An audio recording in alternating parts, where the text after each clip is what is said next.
In the years following World War II, organized crime in the United States grew to such proportions that its scope was greater than the law enforcement agencies that tried to fight it. But finally, in the nation's capital, a Senate investigating committee presented a new threat to gangland, and panic began to grip the overlords of crime. They sought a new central headquarters for their operations, a city where they felt they could be safe. They chose the Miami area, a vacation wonderland, a mecca for tourists who swelled the normal population of 600,000 to more than 2 million in the winter season. A city where the tough, honest police force was inadequate in size to protect the tremendous overflow of people. Then, out of sheer necessity, a way was found to crush crime in Miami, as Senator George Smathers of the state of Florida relates. The organized crime flourished in the Miami area at one time. I am proud to say that no vestige of it remains. This picture ably shows what a few courageous citizens, honest politicians, and tough, alert police agencies can do to rid their cities of gangland's influence. The instrument and the method may be different in each instance, but the end result can always be the same. This story of the world's most powerful crime operation begins at the Miami International Airport at one of the landing platforms for the Cuban-American airline. Flight 9 arriving from Havana, Cuba. Flight 9 arriving from Havana, Cuba. Passengers will use gate 15. Vuela 9 llega de la Havana, Cuba. Vuela 9 llega de la Havana, Cuba. Los pasajeros saldrán por la entrada 15. Vuela 9 llega de la Havana, Cuba.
Island, which lies between Miami City and Miami Beach in Biscayne Bay, a regular monthly business meeting had taken place the afternoon of the murders on the $1 million estate of a man named Tony Brill.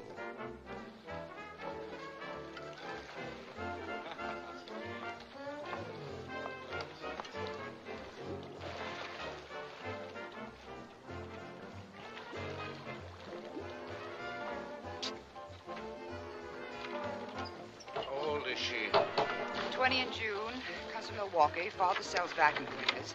Mother works as secretary at a brewery. The kid's name is... I know her name. Send her to Detroit. She can work as a shill for Marshall. All right. Teddy's seeing her too much. His mind must be on business. You worry about him like a father. Why? A man needs somebody to fill his shoes. I wouldn't know. I only have a maternal instinct for mink and sable. What didn't we cover this afternoon? Johnny Locust's report on the San Francisco area. The booking receipts are 20% off from last month. Maybe the pool in San Francisco is a little too deep for Johnny. And we didn't cover Moore's tab on slot machines in Vegas, but I hear it's all right, though. The overall picture's pretty good. How about you? Model agencies up 3%. Escort bureaus have slacked off a bit, but I'll get after them. We interrupt this program to bring you a special news bulletin. Honey, I want to hear the news. You can read it in the paper. One of the most brazen murders in the history of crime took place tonight at the Miami International Airport, where 2 Cuban passengers aboard a Cuban-American Airlines transport were shot to death as they alighted from the plane. All indications point to a typical gangland killing.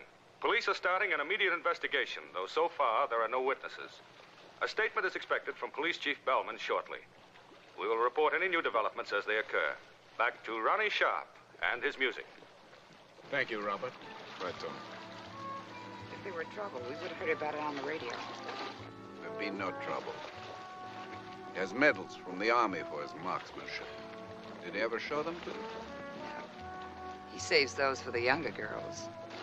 Hiya, Ted. See? There was no trouble. Hot water, Johnny. Fine, Ted. Come on in. Ted. Good boy.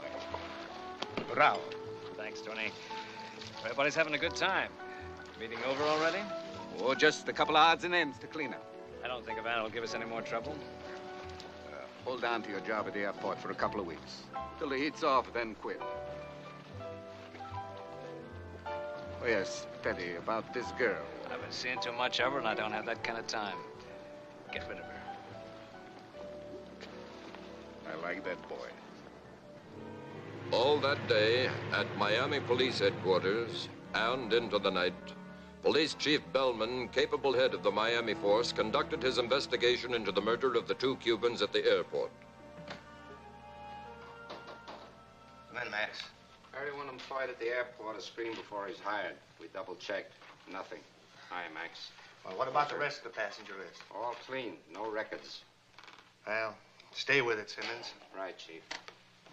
You got something, Max? The answer from Cuba. The 2 guys were Emilio Canita and Pedro Gomez. Muscle boys for the Cuban gambling syndicate. Yeah? Oh. They handle the Bolita lottery in Havana. Muscle job? Maybe they're trying to organize a bleeder racket in Miami without asking Tony Brill's permission. So you think this is Brill's town, too? Chief, even that Senate committee couldn't hang anything on him. 2 million people soaking up the sun, losing their money gambling at night, and everybody's happy. Stores are making money, the hotels are jammed. Isn't there anybody besides me who cares if this is Brill's town? I'll stay with it, Chief. Yeah.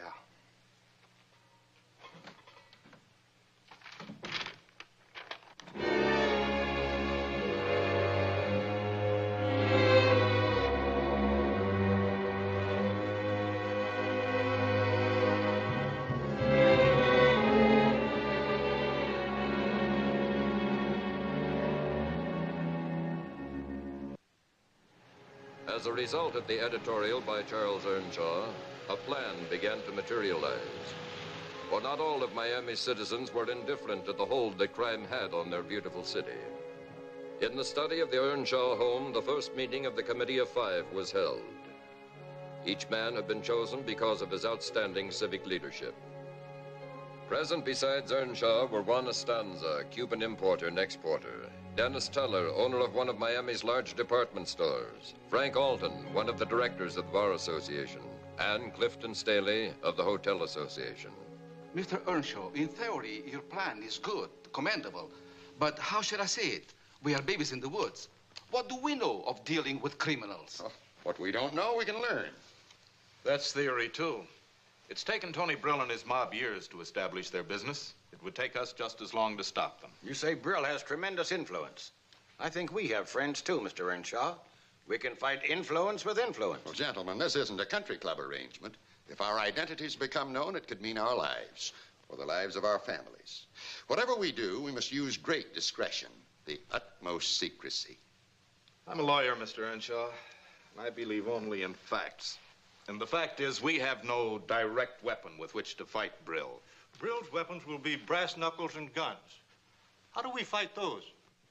Since you brought up the plan for this committee, Mr. Earnshaw, I've given it considerable thought. Violence is Brill's weapon. And we're not violent men. But if it takes violence to fight violence, then I think I know where to secure such a weapon. We'll listen to any suggestion. Well, 12 years ago, I saved a Chicago gangster named Mick Flagg from the electric chair. Flagg was one of the toughest mobsters in Illinois, a hard man. When he was arrested on a murder charge, the court was inclined to throw the book at him. But to me, certain elements in the case didn't make sense. I decided to defend Flagg because I thought he was innocent, and he was. I won an acquittal for him, but it was a close enough call that he realized his position. And he was smart enough then to give up the rackets. After the trial, Mick Flagg disappeared. I'm not sure that he's still alive. But if he is and he can be found, we'll have our weapon. But to bring an ex-gangster into our confidence and use it... The police wouldn't do such a thing, Mr. Teller. But we're not the police. That's one advantage we have in trying to stop Tony Brill. Mr. Alton's right. This man Flagg can teach us what we must know. How do we find him? A newspaper can do many things, Mr. Earnshaw. If it's possible at all, you can see that we find this man, or that he finds us. Registered at a small beach hotel was the girl who had been on the plane with the murdered Cubans. Her name was Holly Abbott, and the working of the committee was to drastically alter her life. But at the moment, all she was aware of was that she lived in sheer terror, fearing the same fate as that of the two Cubans. Others whose lives were to feel the effect of the Committee of Five was an Indiana farmer who called himself Mike Pierce, and his son Gil.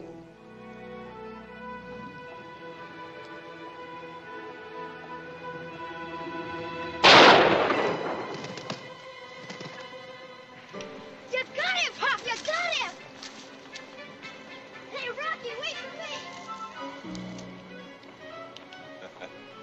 Count found you, Clancy. Why do you always have to get there first? Next time, I'll beat you to it. When I'm older and have longer legs, bet you don't beat me then. You get better all the time, Gil. You almost beat him that time. Sure. We'll get some beans off the West Acre. They'll go good together. That was a heck of a shot. You're really the greatest, Pop. What do you need now, Gil, huh? Advance on your allowance?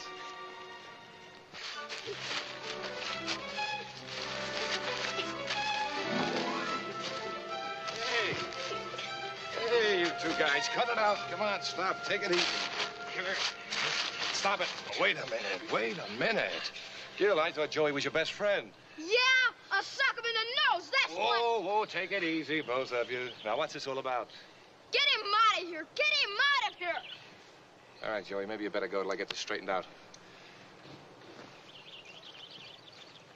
You ain't gonna get nothing straightened out, Mick Flagg.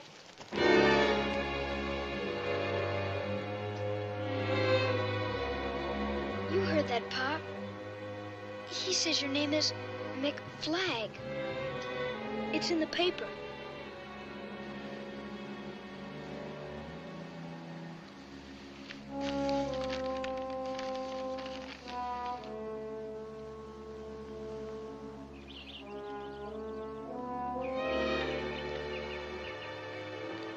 Pop,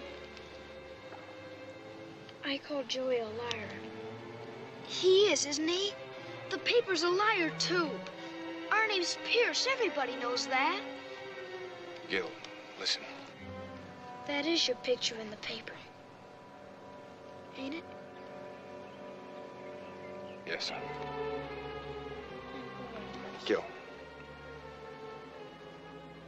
Joey will tell all the other kids, even if they don't see it in the paper. I'm going into town. You stay in the house, son. I wouldn't leave the house now for anything.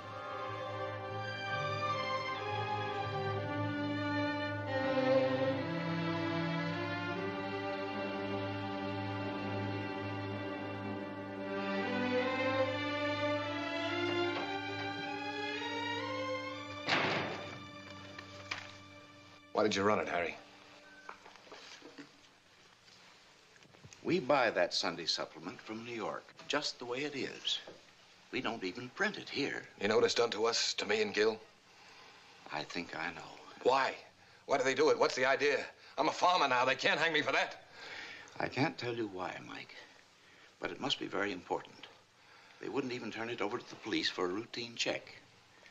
I got an off-the-record note. Every editor in the country got it. It was signed by Charles Earnshaw, publisher of the Miami Daily Express. Miami? Know a man named Frank Alton? Alton? A lawyer? Yeah. Years ago. The letter from Earnshaw authorized the editors to give you transportation and expenses to go and see Alton in Miami. From the trouble they went to find you, this must be something big. It's not going to do Gil any good. Take him with you, so he doesn't have to face other kids here. Sure. Only I have to face him. You'll go? I don't know, Harry. But if I do, I'll take Gil with me.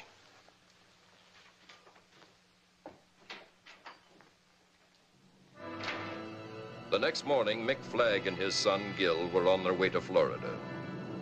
The boy was left with friends who owned a citrus grove near Orlando, and Flagg continued on to Miami alone.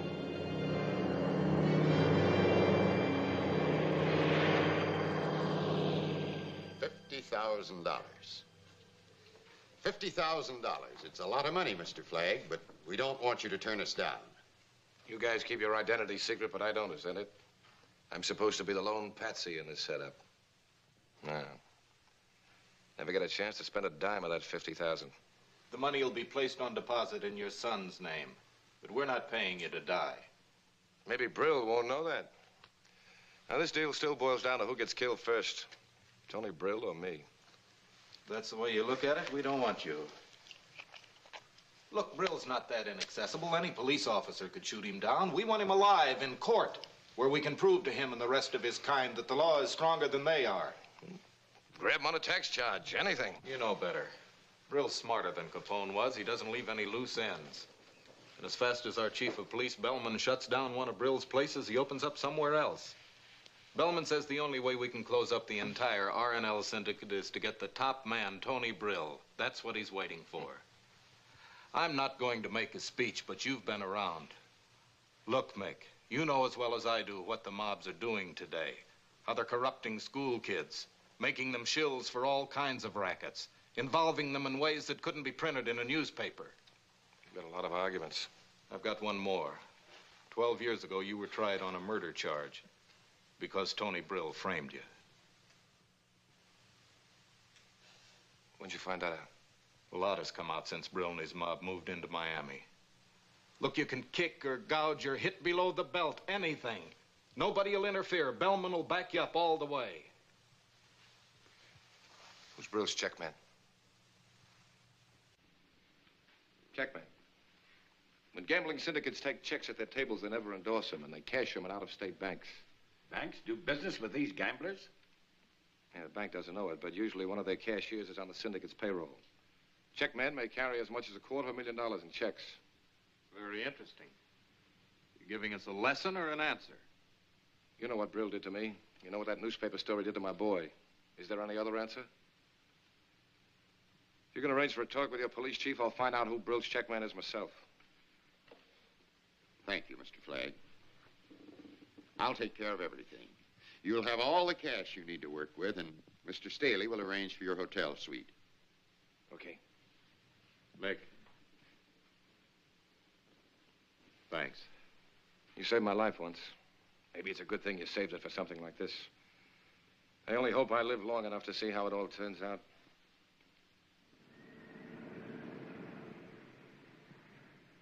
And none of the hoods who ever worked for Brill are in jail now. Wait a minute.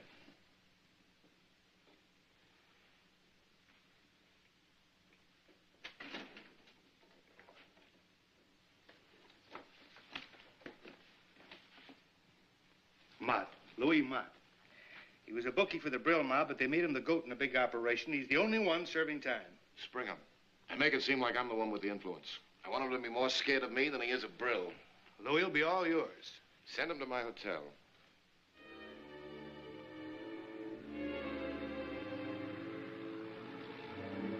Through the behind-the-scenes efforts of the committee and Police Chief Bellman, Louis Mott was released from jail on a trumped-up parole.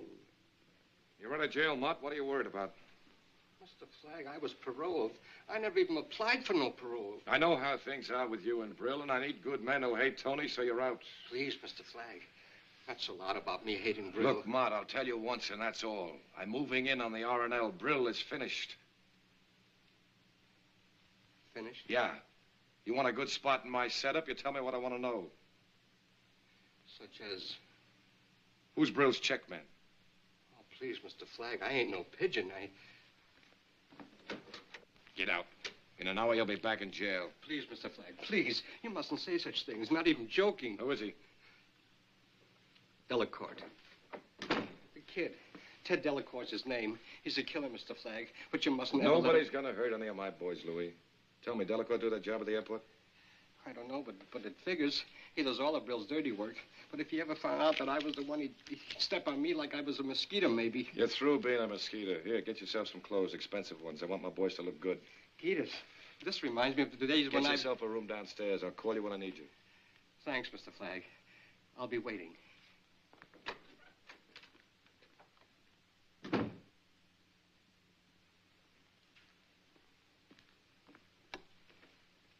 Give me 857-891, please. Hello, Walton. Flagg.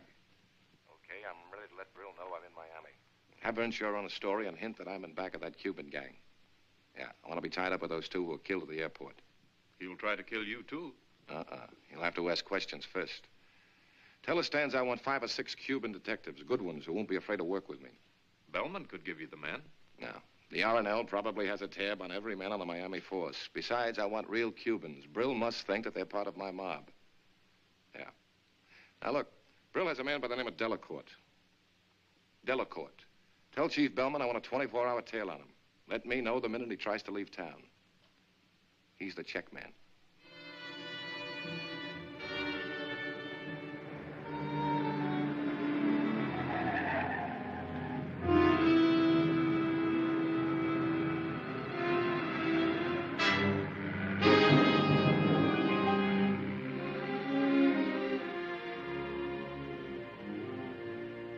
I'm telling you, Mr. Flagg, that story in the paper this morning is going to get us both knocked off. And 2 such knocked off characters you'll never see. You're still living, Louis. I know, but they're liable to scratch me in the next race. You know what happened to me today? I runs into Cully O'Brien. He looks me right square in the kiss and he says to me, he says, Louis, he says, you're out of jail. Then he looks at my brand new clothes and he says, say, he says, it seems that a guy can make more dough in jail than he can on the outside. Then, kidding like, he says to me, he says, who does a guy have to know to get into this jail? I'm telling you, Mr. Flagg, I don't like it. Cully works for Brill. He's liable to tell Tony that I'm out. Yeah. Good night, Louis. Oh, but Mr. Flagg, I don't want to stay in a room alone. Talk to yourself, Louis. You can't get into trouble that way. Yeah, I know, but...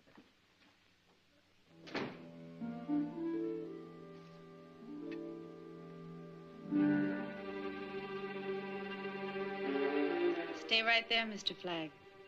No matter how much you take off, my gun will keep you covered nicely. It's supposed to be funny? It should be. I've been sitting here for 3 hours trying to think of something clever to say.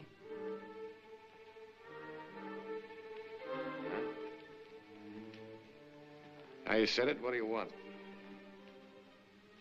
My name is Holly Abbott. I saw that story in the paper this morning.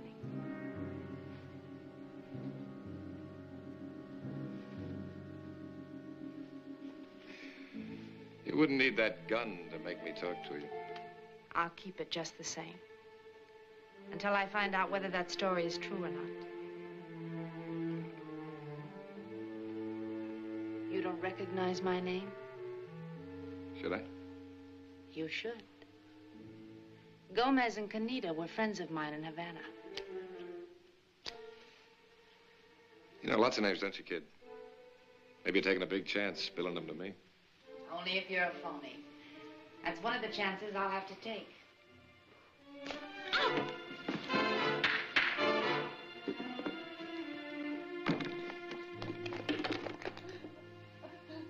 So that's an act, or you're not so tough. It's an act. I could cry like this whenever I want to. What you want here? I was with Gomez and Canita on the plane the night they were killed at the airport. I figured I was next. I thought if you were really connected with them, you'd help me. What'd you do in Havana? I danced at the El Colombo. What's the rest of it? I went to Cuba looking for my sister. You gotta do better than that. Oh, please believe me. I've been trying to find her for 8 months. She just disappeared. And then I found out she was in Havana. So you latched onto a couple of hoods like Gomez and Canita, huh?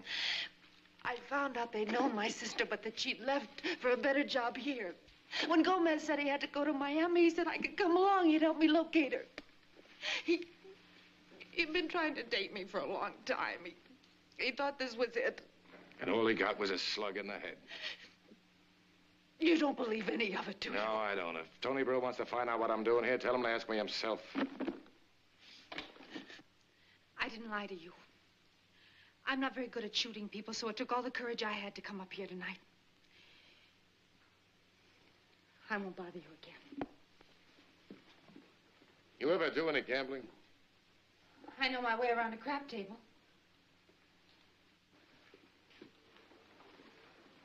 We're going to the Biscayne Club. That's Tony Brill's main gambling house. I might be recognized there. Yeah. I make a pass at you, I know you told me the truth. You don't want to go? Clear out. I'll go.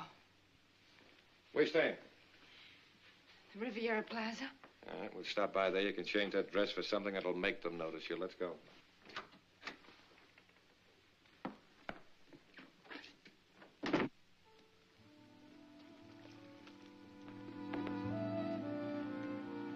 Tony said you were here. This is Cora Gibson. She's going to work for you. Give her a rundown. Who sent you? Mr. Loker. He's a very good friend of mine. Okay, sit, kid. Lots of girls work for me, honey. You'll just be one of them. And don't think you'll get any special treatment because of Loker. Oh, I won't, Miss Abbott. You have the looks, but you have to be smart, too. I graduated from high school. That's not what I mean, honey. You have to be smart about men. Now, we'll give you leads on all the rich ones you can handle. Your job is to steer them to the Biscayne Club for their gambling. You'll get 1% of whatever the sucker loses. Do I make myself clear? Yes, I think so. Well, that's all. I'll call you when I have your first date ready. Loker's waiting for you at the casino. I'm happy to have met you. It's all right, kid. It's mutual. Now blow.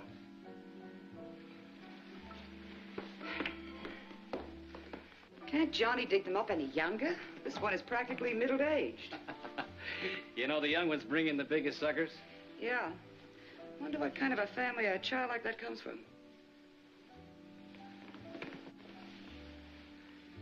What's the difference? You got 'em all stopped. You like 'em older like me. Huh, Teddy? Not all. Just special ones. I'm only special to Tony. You forgetting that? You know how Tony thinks of me. Like a son. We share things. Maybe you share them in college, kid. But not in this league. You saying that for my benefit or yours? Man killer and lady killer. Huh, kid? Tony'd hear you if you wanted to yell.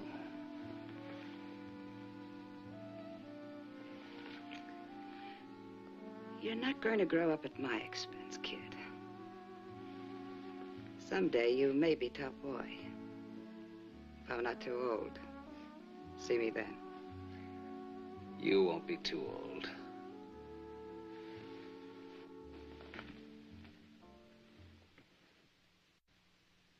The ultra-smart Biscayne Club, with its illegal backroom gambling, was a spot where rich vacationers could gather.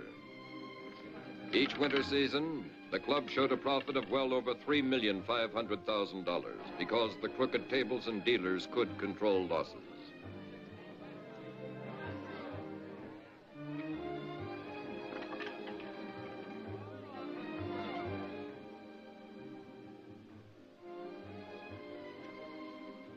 Hey, kid. Robert and I were watching you when you walked into the casino. Just from the way you walked. I bet him $1 that Gwen didn't argue too much about taking on Loker's girl. You didn't take much of a chance for $1, Tony. He's scared to bet me more than $1. Why shouldn't I be? You always win. He wins again. The Gibson kid's going to work. Yeah, you see that? This kid knows how to handle women better than I do. With me, Gwen would beef for a week that the girl was too young. But it's as I say.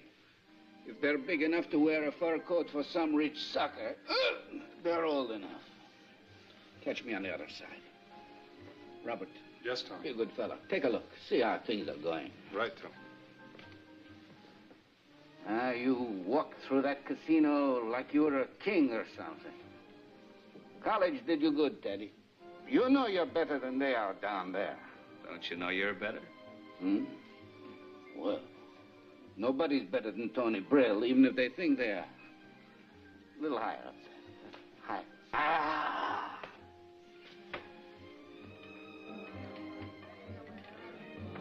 Every night new fools come in. Always new faces. There's no end to them. There's always been gambling, Tony, since the world began. It's a good business. It'll never end. I hope not. Sure. Why work for money when people want to give it to you? Tony. Tony, it's a girl who lives on the plane with the Cubans. No. Where? Let me see. At Jimmy's table. The dark-haired one in the yellow dress. Yeah. More important, the guy she's with is Mickey Flagg. Flagg? The one who was in the paper this morning? That guy's not very smart coming here if he's fronting for that Cuban mob. The guy is very smart. Why do you think he comes here? With that day? To worry us, Teddy, to show he's not afraid.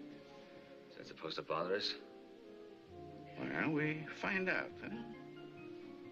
Tell him I want to have a drink with him up here. Teddy, see that the boys take that girl to my place. I'll be there later. Cookie, give me my clothes, then blow. I'm gonna have company.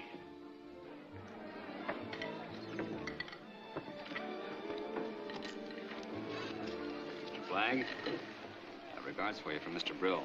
He wants to know if you'll have a drink with him in his office. Sure. Be like old times. Use these, kid. I'll be back in a little while.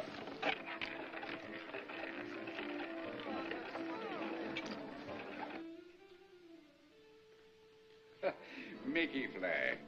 My old friend, Mickey Flagg, from Chicago. Tony, you haven't aged a day. Wow, you shouldn't try to bluff your old friend, Mickey. Take a look. All gray. Nothing stands still. Business goes forward. People go backward. Don't tell me, I remember. Whiskey and plain water. Unless maybe you like some of those Cuban rum drinks now. Whiskey. You know, only today I was thinking about you. I see something about you in the paper. Yeah, I saw that too. I said to myself right away, that's baloney. Mickey Flagg wouldn't let himself get mixed up with those Cuban small fry. If he wanted to get back in the business, he'd come to Tony. I've never been out of it. No? Well, how come I never hear about you? Maybe people hear too much about you. Well, why not? I'm big business. I'm like maybe the president of a big corporation. Yeah. I pay my taxes. The sunlight is on me. Even when those Washington committees want to look me over, I'm in the sunlight. Might be a good time to quit then. Quit? Me? What? Tony, I haven't wasted 12 years. The Cuban syndicate is going to put the R&L Corporation out of business. Huh?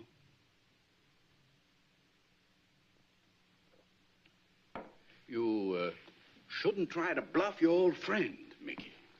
It's not a bluff, Tony. It's a warning from an old friend.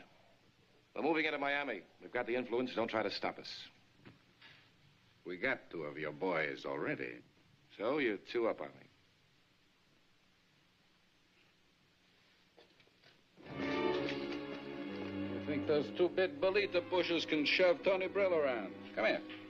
Take a look. I'm always in front. Always. disappointed in you. I thought you were over the way you did things in Chicago.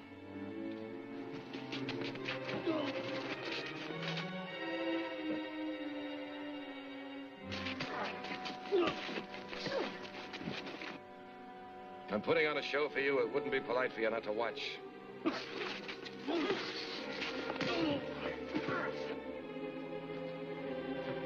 Get away from that. Get around the front of the desk.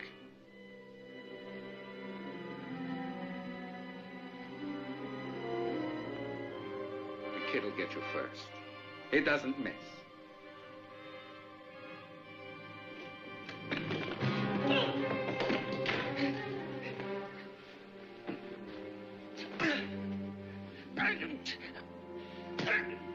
Mickey, don't hit him again.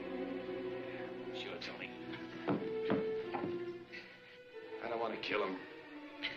I just want him to know I'm around. Nobody ever lifted a hand to me and lived, Flagg. You're okay, kid. I like you. You got guts and you're ready to stand up for Tony. I just didn't want you to think you're as tough as Tony and his mob thinks you are. We can play any way you want, but we're moving in and we're big. Don't get in our way.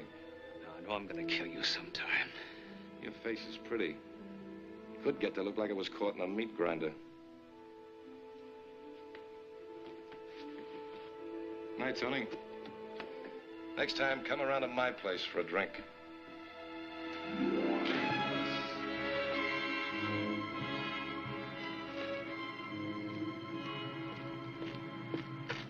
Nice going, Lieutenant. Our car will be right behind you, Senor Flagg.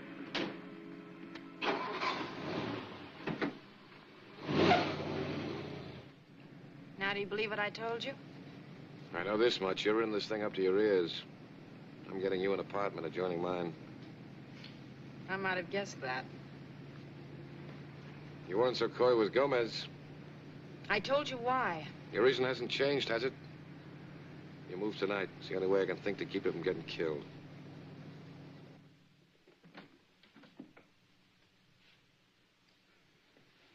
What is this, a wake?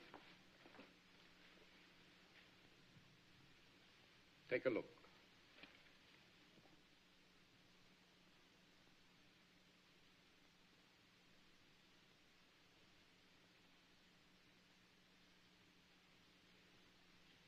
Where did you get this? The boys in the parking lot took it out of a girl's purse tonight. This girl was with the Cuban guys on the plane. What did you do with it? Never mind. Who is she? I sent this to my sister a couple of years ago, Tony. And tonight, she was with the guy I was telling you about, Mickey Flagg. She hasn't done anything to you, Tony. I just got a report that you checked in with Flagg at the Sanssouci Hotel, adjoining suites. Flagg says he's going to put the R&L out of business. You know, we don't like that kind of talk, honey. It could be that she's not my sister. Her name is Holly Abbott. Now, because she's your sister, we'd be nice for a little bit. You go talk to her. We want to know what Flagg is going to do and how he expects to do it. She don't tell you. We sweat it out of her anyhow, sister or no sister. You're a good girl, Gwen. You understand such things, hmm? I understand, Tony. We're all going to be at my place tonight. You come there and tell us what your little sister has to say.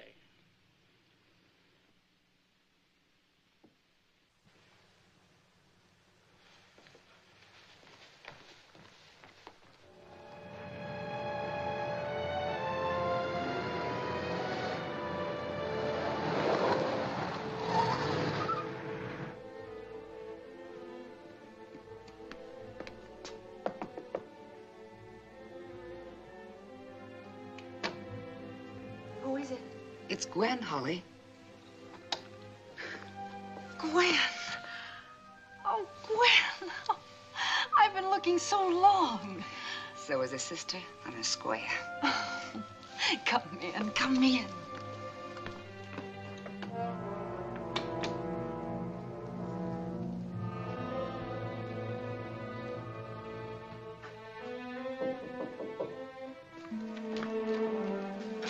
Something up? girl just went in. I could hear. It was her sister. All right. You going to be on duty much longer? 2 hours. My relief will come then. Sergeant Carrillo. Thanks, Martinez. Por nada. And all they knew in Havana when I got there was that you got a better job in Miami. So here I am. Oh, Gwen. It's wonderful to find you again. Yes, Holly. Say, what's with this next-door neighbor, this Flagg character? I didn't think you were the type. It's not what you think. Not at all. I came to him because I thought he could help me find you. How did you know about him? Look, Holly, I know a lot of things. Flagg's an atom bomb in this town, and he's going to blow up in your face. Gwen. They're going to kill him, and they'll get you, too, if you keep hanging around him. Who are they? I've almost been killed twice already. Tonight and at the airport. I'll give you all the protection you need. But just tell me, what's Flagg's pitch? Exactly what does he expect to do in Miami? I don't know a thing, except that he has connections in Havana. Well, you were there. You should have known. This new job you got. You're with Tony Brill.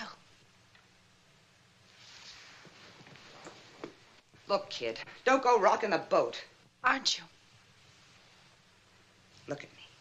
I'm rolling in dough. I'm lousy with it. Come live with me and I'll put you next to all the rich ones. Maybe you can even marry one. You are in with Brill. You're in with him so deep you'd sell me out to save your own skin. I'm trying to save yours, you idiot. I'll save it my own way. Don't give me that holier-than-thou stuff, Holly. You could hoof. All I could do was shake on top and wiggle on the bottom in crummy burlesque joints. See the kind of clothes I wear now? And you gonna tell me I was wrong? No, Gwen. I was. I shouldn't have tried to find you. Says he wasn't worth it after all. You're Mick Flagg. Yeah.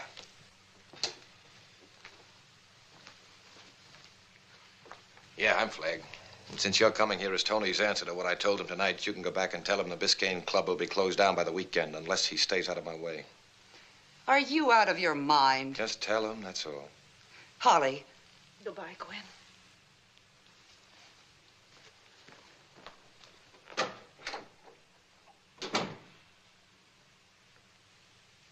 You could have one of the rich ones. You're as hard and cruel as she is, aren't you? Big sister just told you there's no Santa Claus and you're all beat up about it. Relax. Things will look a lot worse tomorrow. For a dame like you, they always do. Get out. Go ahead and get so at me. Better than feeling sorry for yourself.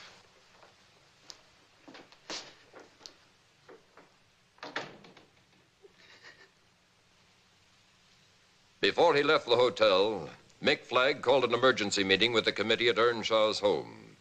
Then he gave instructions to the Cuban officer, Lieutenant Martinez, to maintain strict guard over the girl while he was gone. I said the Biscayne Club would be shut down, and it must be. I don't care what connections Brill has. I can raid him and close him up, but it's up to you men to keep him closed. When does it happen? Keep your vice going on a 24-hour call. I'll let you know. Gentlemen, if I'm right in what I'm doing, you'll have Brill and the R&L right where you want them, in front of a grand jury.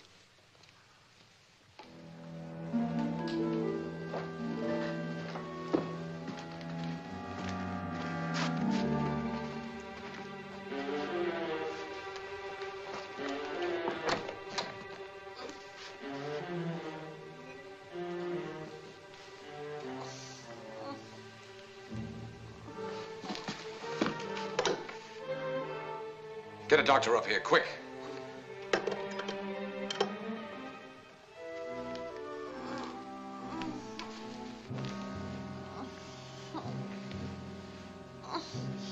Holly. I'm sorry, kid.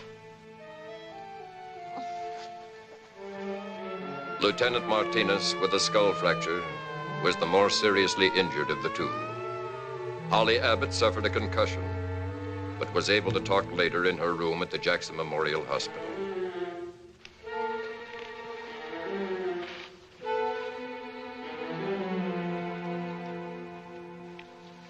Doctor says you're going to be all right. What about Lieutenant Martinez? He tried to help me. He'll live. Can you talk a little? Who did it? I never saw them before. They tried to ask me some questions about you. When I told them I didn't know anything, they thought I was lying. They beat me. I can hang an assault and battery on him, but it wouldn't mean a thing. No, that's not the answer. What questions do they ask you? So many. What was in back of you? How many men did you already have in Miami? Mick. My head hurts.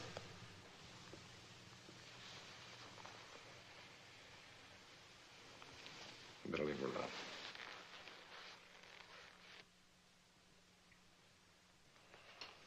He stays that raid tonight. I can have a squad in their club in half an hour. Don't pull any punches. My pleasure. That night, just before closing, the Miami police hit the Biscayne Club and pulled no punches.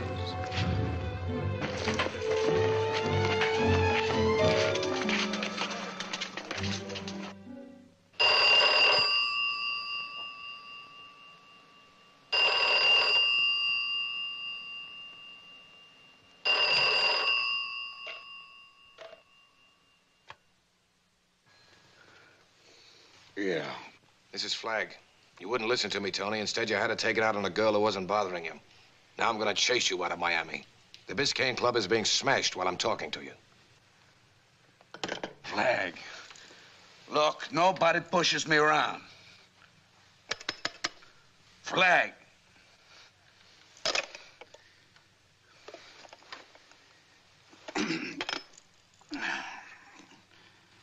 Get me my office.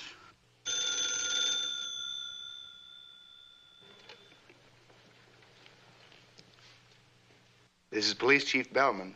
Anything I can do for you?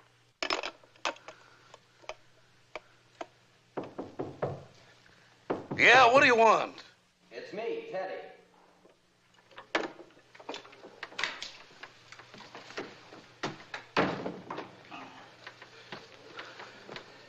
Tony, the club. Yeah, I know. Flagg just called me. And it was Flagg. He said he'd do it, and he did. Hey, you take the checks out of the safe before those cops broke into my office? Yeah. Okay, tomorrow take them out of town and cash them. All right, Tony. Now, get on the phone. I have to have a talk with all the boys right away. Where's my pants? You think I'm a fool? Of course they can't prove any connection between the club and the R&L. Nothing can be traced to me or the R&L. How you think I stay out of jail all these years? Just asking, Tony. Everybody makes mistakes. That might have been one of them. And you, punk, would know when Tony Brill makes mistakes. I talked to Gibbons this morning in Washington. He's going to call me back. Gibbons is a good attorney, Tony. But maybe there are some things he can't fix. I pay him $200,000 a year to keep me out of trouble. He's done all right. He'll call in a couple of minutes. Tomorrow the club will be open again. We'll see. And you, Teddy? You waiting to see too, like these other knuckleheads? You've always been right, Tony. I don't know why you shouldn't be now. You see, brains and guts. Not like... Gibbons? Yeah, Tony Brill. What about it? When are you going to get these lunatics off my neck so we can open? Mess? What kind of mess?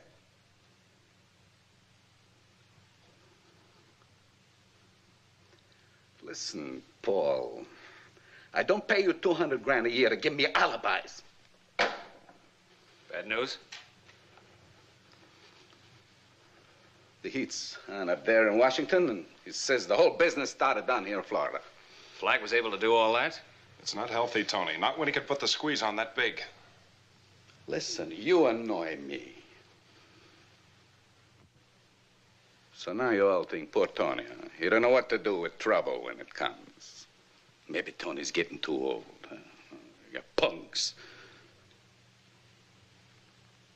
I do plenty of checking on Mr. Mickey Flagg these last couple of days, and you know what I find? He's a sucker for a belly punch. You know what else? I'm gonna give it to him. You know where? A nice little town where they grow lots of oranges.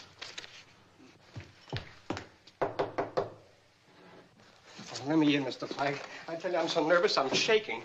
This is a day I'm not forgetting. It shouldn't have happened to a quarter horse. I haven't got much time, Louis. Listen, Mr. Flagg, I'm walking down the street like a good law-abiding citizen, just reading my racing sheet. All of a sudden, 2 cops drive up in a squad car. And the next thing you know, I'm getting a free ride down to headquarters. And bam, right up to the chief's office. Bellman takes a look at me and he sniffs. Like maybe I wasn't using the right kind of soap or something. And he says to me, now, look, Louis, I want nothing from you. But you tell that cheap boss of yours, Flagg, that if he's not down here within 20 minutes, I'm going to take it out of your hide. Mr. Flagg, I haven't got much hide. So I'm telling you. Bellman's getting tough since he closed up the Biscayne Club last night. Okay, Louis, you better stay in your room. Don't worry, I'm through walking the streets.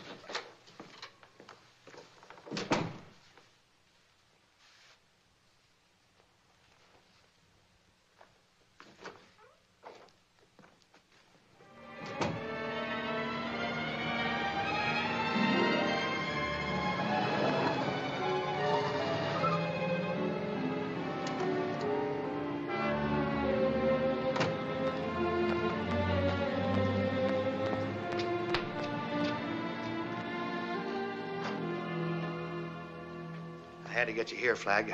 Couldn't take a chance on going up to your place or using the phones. Half the hotel switchboard girls are on Brill's payroll. Now he's got the whole town turned upside down trying to pick up pieces of information. He's scared, Bellman. That's good. Well, I had to get you fast. Why? One of my men reported that Delacorte's leaving with the syndicate checks this afternoon. That's what I've been waiting for. His car's at the Norton Garage off Lincoln Road. Norton Garage off Lincoln Road. Well, watch yourself. Yeah, I'll see you.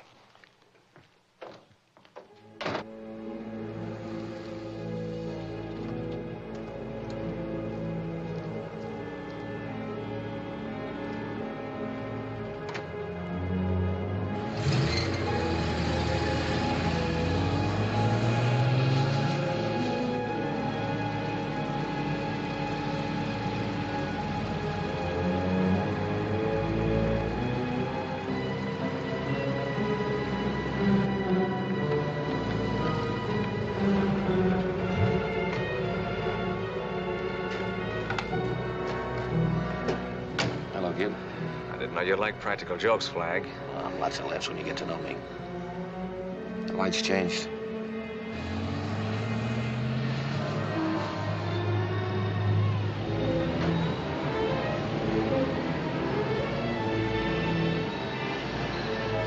Bear down on it. All right, so we're playing games. What do you want? Waiting a long time to talk to you alone, Teddy. Yeah? Yeah. I'm home and with the club's checks. Keep moving. Your tails are in that sedan in back of you. Tails? There isn't anybody tailing me. You got a lot to learn, Teddy. You don't think Tony'd send you out with all his negotiable checks without putting a tail in? What do you think you're kidding, Flagg? I'm a big man with Tony. Nobody's big with Tony. Take a look.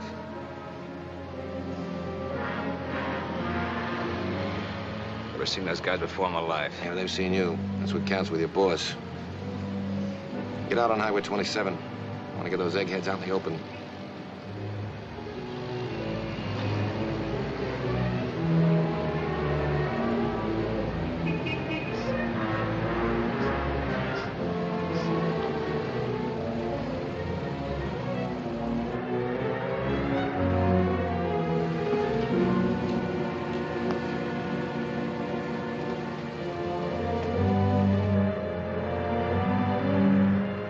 Steady.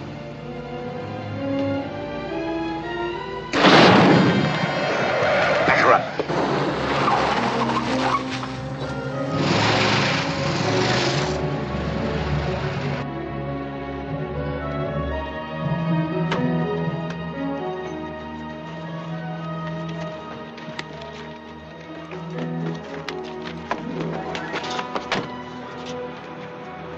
Boys, you want to see somebody? Okay, buddy. So far, you're giving the party. It won't be for long. My friend and I want to be alone. Any objections, boys? He don't go no place without us. So Tony doesn't put tails on you, eh, kid? I was hoping he'd do that. That's what some of you guys did to Holly Abbott. Look, Mac, we didn't hurt her bad. The dame just wouldn't spill. Why, you...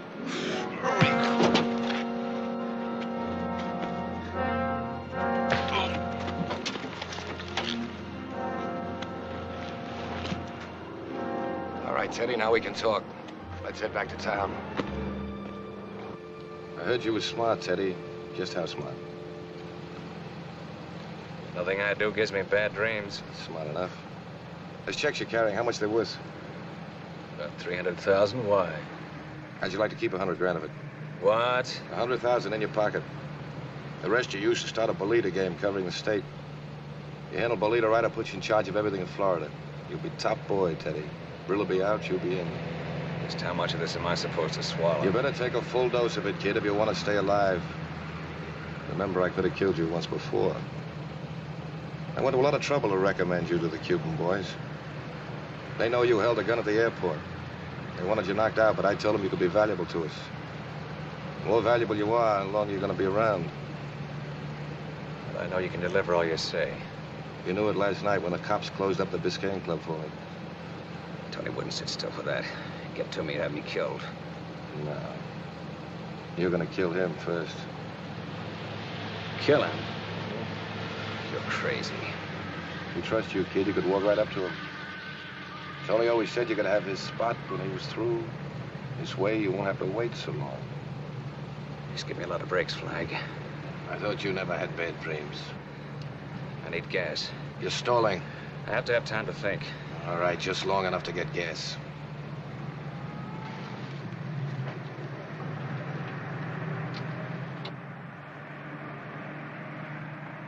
Yes, sir? Fill it up, Ethel. This is the last thing I'll say, kid. You're smarter than Brill.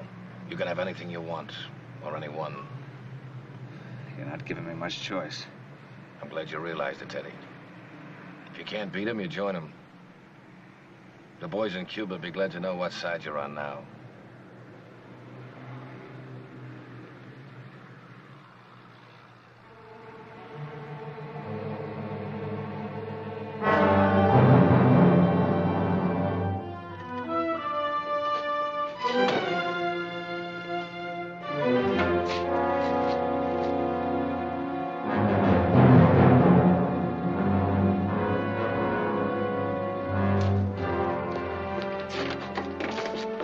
What do you know about it? Bill said he was going to slug you. I didn't know it'd be this way. Where will they take him? Could be any one of a dozen places. I don't know, I swear. Cashing those checks can wait. First, you're gonna get Tony.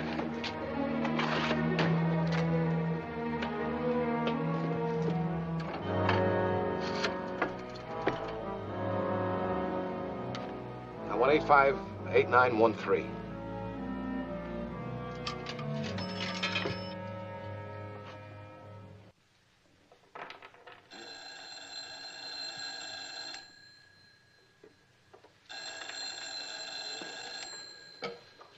Hello. Oh, hello, Mickey. Say, I read the papers about your kid. I'm sorry. I mean it. It's too bad. Real bad. What do you want for him? I want you should go home, Mickey. Or to Cuba, maybe, and take your gang with you. And I want my club open right away. You can have the club. I'll talk to Cuba, tell them they have to lay off here. Sure. You tell them good, Mickey. And don't talk too long. Because sometimes I lose patience, even with my best friends. Notify your dealers. The club will open tomorrow night. I'll fix it. I'm glad we understand each other, Mickey. And, Mickey, no tricks, please. Because if you do, well, what will happen? This will be to crow.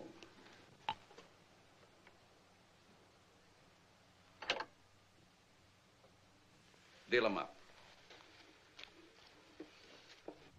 As soon as Flagg returned to town, he called an immediate session of the committee, for the plan he had devised necessitated using many of the facilities of the police department. At the request of the police, the local Miami television station, WTVJ, worked through the remainder of the night with the department's electronics experts. Since Flagg said he would turn the Biscayne Club over to Tony Brill the next night, television cameras had to be installed within 8 hours behind air conditioning vents in Brill's office. These cameras were to televise on a closed channel directly to police headquarters. And as Mick Flagg had promised, the next night, the Biscayne Club reopened on schedule. Just remember, always there is an ace. You just have to know how to shuffle the deck to get it, huh, Tony? Flagg thinks because he closes the club, he just walks into Miami and takes over everything. So we show him he's wrong. You boys are happy again and believe in your old friend Tony, huh? Yeah, the club opened again tonight, Tony. But you can't hold his kid forever. I give him until tomorrow to make a deal. He doesn't want his nice kid to die, so he makes the deal. I tell him he can come and pick up the boy himself. Nobody with him, no cops, no tricks. He'll come. But he'll never go back. We maybe fix Mickey Flagg so his kid is an orphan. No? You think he'll just walk into it? He's got to walk. And now we go to the club and enjoy ourselves. Everything set? Cameras are working fine. Good. Was Holly able to get in touch with her sister? Yeah, Gwen's on her way to the hospital now. I'll have to hurry. What about Delacourt? He went for what I told him. But the gun I gave him has no serial number, no record in the police files. He'll use it. 10 of the best detectives from upstate are in the club now playing the games. 2 squads will move in from outside. I guess that's all then. The others are here? They're all here. Hey, what if Gwen Abbott doesn't tip where the boy is? I'll call you from the hospital.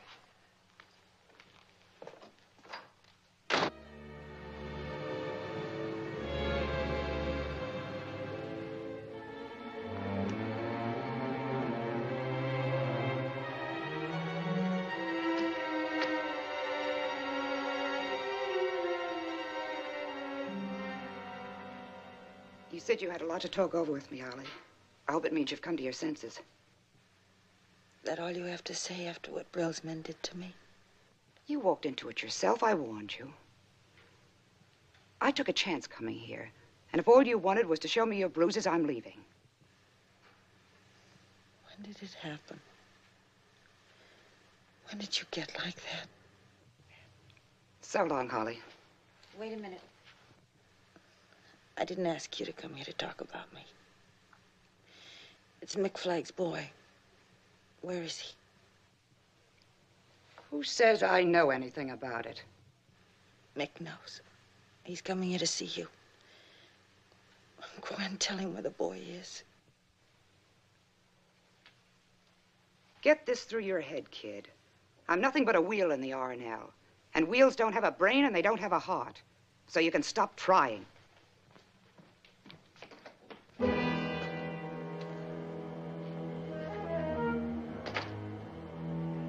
she tell you, Holly? Nothing. Gwen. Do it the only way you know. Mick, please.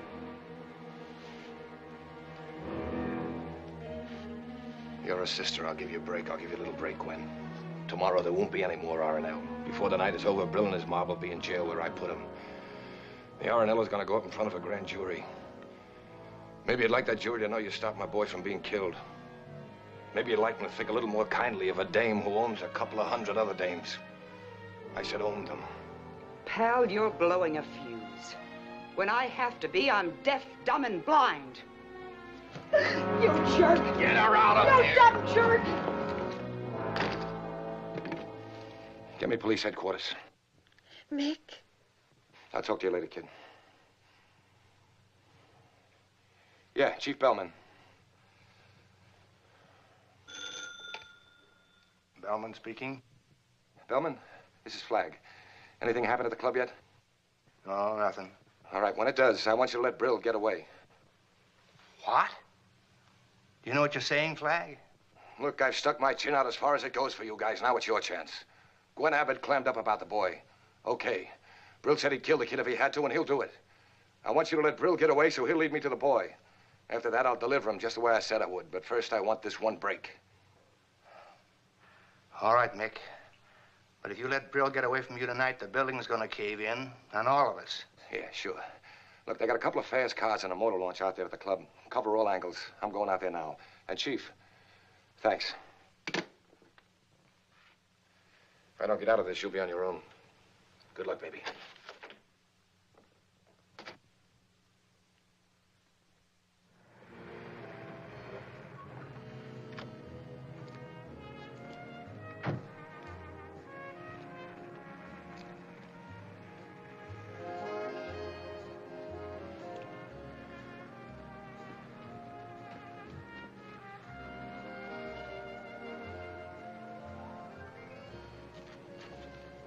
Flagg? Yeah. Lieutenant Wood. The chief's explained the setup. This will keep you briefed on what's happening. It's on a closed channel now. Okay, Lieutenant, thanks.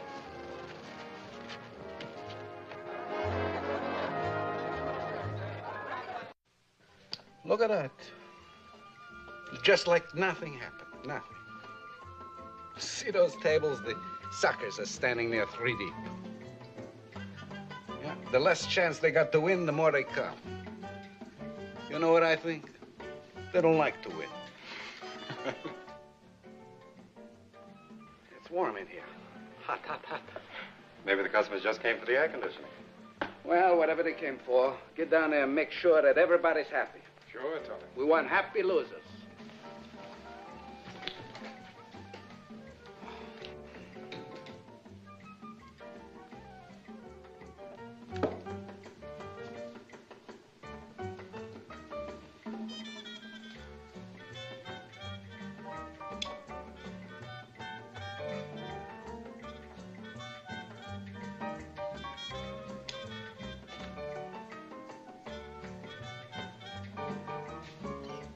Teddy, what is this?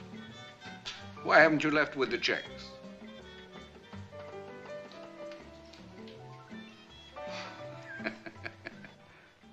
What are you trying to do, scare me for Halloween? Huh? Didn't go. Something happened. Now it's either you die, or I do. Die? What kind of talk is that? It's kid jokes. Put the gun away. It's a new bandwagon now, Tony. I'm on it. What bandwagon? Look, kid, you've gone off your nut or something. Oh. Leave the buzzer alone. Flagg's in the driver's seat. He's asked me to go along for the ride as top man. Top man, Tony, you get that? I'm gonna be the big boy in the state. No more two-bit trigger jobs like knocking off those Cuban hoods just because you order me to. Now I'll be giving the orders. All right, all right. I promise you, never do you have to knock off anybody else for me again. Teddy, please, in heaven's name, put the gun away. Flagg's just hot air. Hot air, I tell you. What do you want? Name it. Name it. Name anything. You can't give me a thing, Tony. I'm gonna kill you because I have to. But why? Why? Look at me, Teddy. Look at me good. I never hurt you. Always I pat you on the back. So you want a piece of the club. You got it. It's mine. I give it to you. You want a cut of the bookies. You get it. All over the country. Teddy, you're not listening to me. You're not big, Tony. You're not big at all. You're just like any other punk that's gonna be killed. The slot machines. I cut you in. A big cut. Big cut. You want a percentage of the model agencies? Just ask me. Ask me. I own everything. Tony Brill is the R&L. And he makes you now a full partner. Now, I give it to you on paper. Teddy!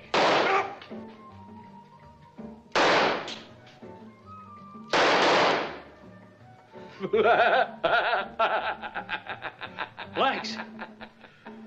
Blanks! Flagg gave it to me. We've been tricked.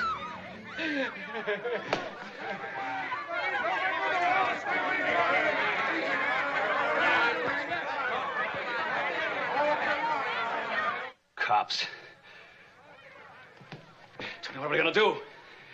What do we do? You do what you know how to do. You come with me and kill Flagg's kid. Sure, Tony. Sure. Come on.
Hear something? How'd that feel? Yeah. Maybe they're following us. Get into the island waterways. We could be trapped in there. Maybe, maybe not.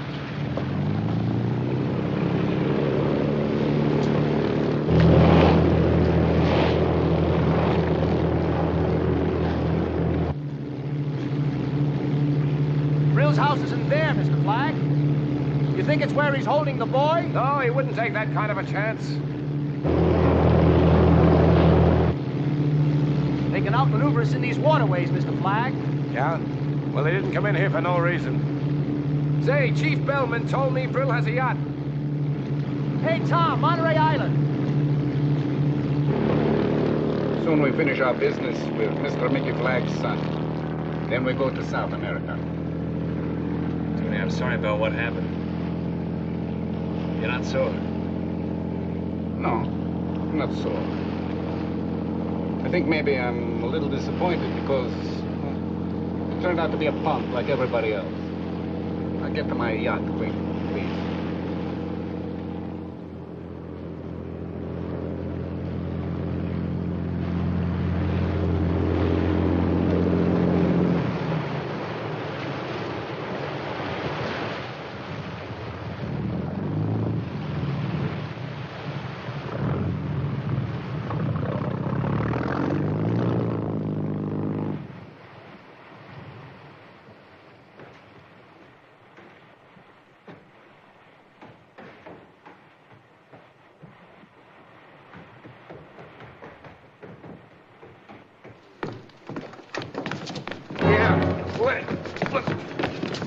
Eddie! Nope. Don't shoot. Don't shoot. Tony Brill.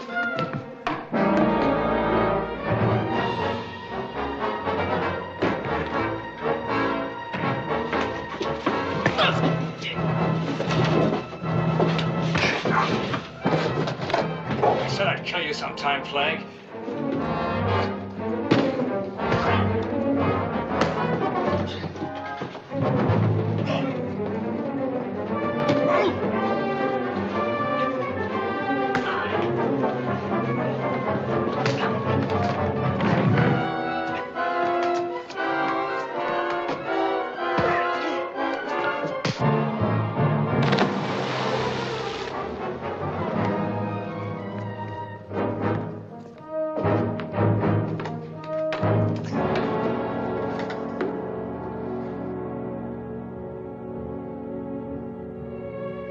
You all right, Pop? You all right?